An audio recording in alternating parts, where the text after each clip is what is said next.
Grabe. Alam nyo ba yung hinanakit ni Sara Duterte? Sa Mindanaoans, mga kababayan. Sa Visayas, especially sa Luzon.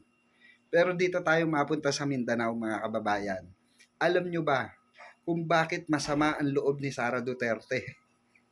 Dahil yung bumoto sa kanya na mga taga Mindanao para ma-impeach siya, mga kababayan.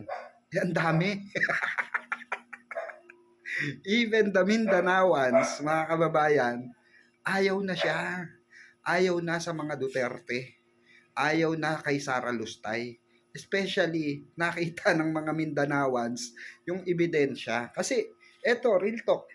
Wala naman kasi siya nagagawa para sa Mindanao eh.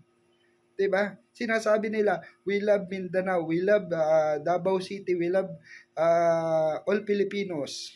Pero putang ina, may nagagawa ba si Sara Duterte para sa Mindanao? Ni mag-donate nga, wala. Ni magpatayo ng bahay, wala. Oh, pero humihingi siya ng limpak-limpak na salapi para sa kanyang travel. Sa travel pa lang niya, mga kababayan, milyones na nagagastos. Ni wala man lang maibigay para sa ikakasiya or ikauunlad ng Mindanao. Kung ako vice presidente, mga kababayan, for example, ako taga Mindanao ako, ang unang gagawin ko, yung lahat ng budget ko sa OBP, o kahit kalahati na lang, gagawin kong proyekto para sa mga kababayan ko sa Mindanao. 'Di ba? Dahil nga nakukulelat ang Mindanao, 'di ba? Yan ang tugon nila. Yan ang hinanakit ng mga diyan, rebelde diyan, 'di ba? Yan ang hinanakit nila.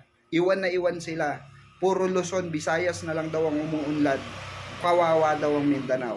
Oh, nagtalaga sila ng presidente na galing Davao, Mindanao. Naging pangulo si Duterte. May nangyari ba? 'Di ba nagrally pa ang mga taga Mindanao? Oh, pumunta dito sa Luzon during his time, during Duterte's regime.